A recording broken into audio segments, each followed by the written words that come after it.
Bonjour à tous. Voilà, en ce mercredi saint, nous sommes au dernier jour avant le grand Triduum Pascal, l'entrée dans ce mystère de Pâques que nous attendons depuis presque 40 jours, celui qui est le cœur de notre vie, celui qui est la promesse de l'éternité, celui dans lequel nous voulons entrer pour ressortir transformés. Voilà, je vous invite aujourd'hui à bien préparer ces jours qui vont venir. Voilà, le jeudi saint, le repas, le beau repas avec de l'agneau, le pain partagé, le geste de la charité. Voilà, le vendredi, notre chemin de croix encore plus fort que les autres jours, la passion, la veille dans la nuit.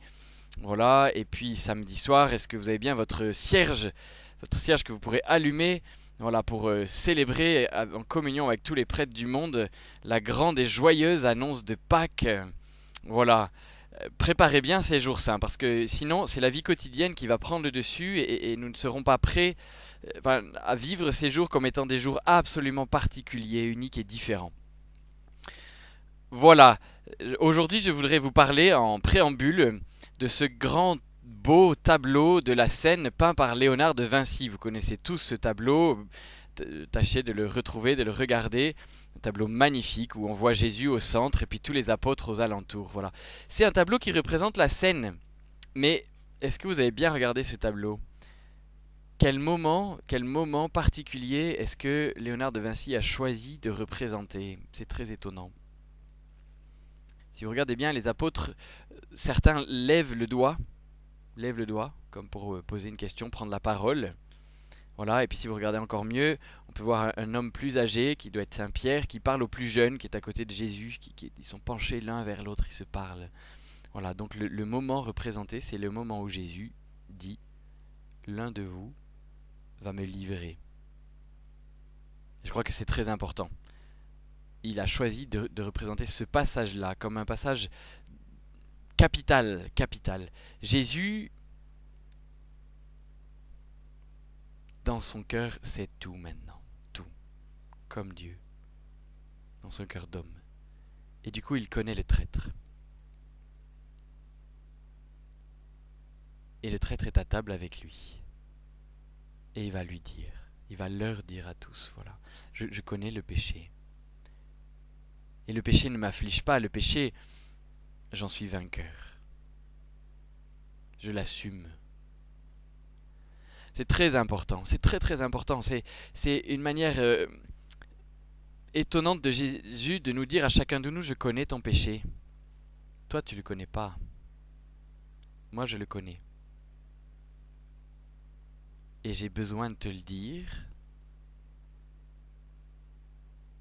pour que tu saches que je suis venu t'en délivrer.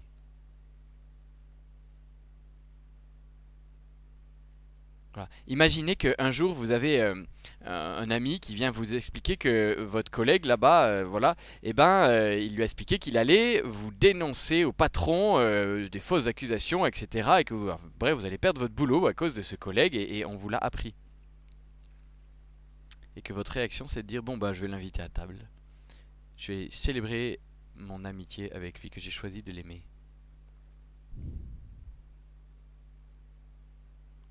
Le seul qui peut faire ça, c'est celui qui sait que sa force d'aimer est plus grande que l'offense qui lui est faite. Voilà, et Jésus dit, l'un de vous va me livrer.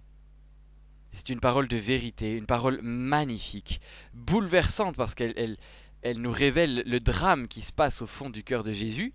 Mais en fait, ce drame se passe au fond de notre cœur, à nous. Et il a besoin de nous le dire parce que nous, on continue de faire comme si non. Et paisiblement, amicalement, il va dire à Jean, c'est celui à qui je vais donner une part.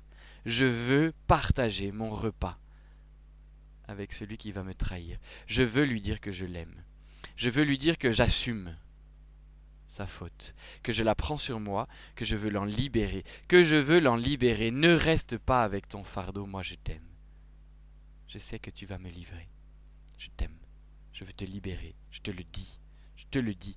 Et je trouve que c'est en contemplant cette phrase, l'un de vous va me livrer, que nous puissions chacun de nous laisser Jésus nous montrer la part de nous-mêmes qui le refuse.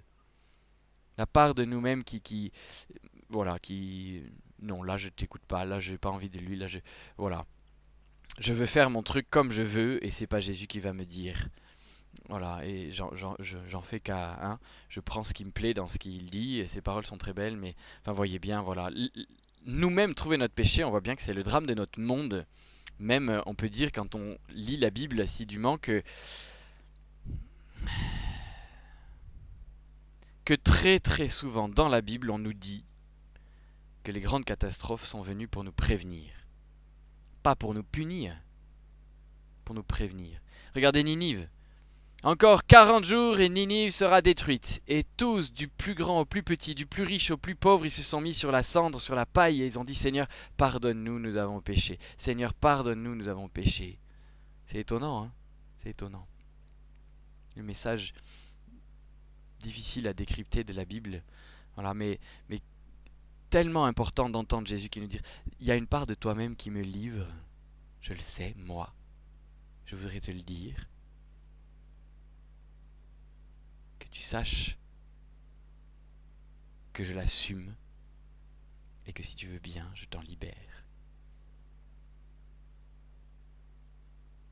Que le Seigneur nous accompagne dans ce chemin de la libération en profondeur, qui est vraiment le chemin de Pâques. Pâques, si c'est juste la fête de sa résurrection à lui, mais ça change quoi pour moi si c'est me voilà lavé de mes fautes? Alors là, ça peut changer le monde vraiment. Bonne journée, à demain.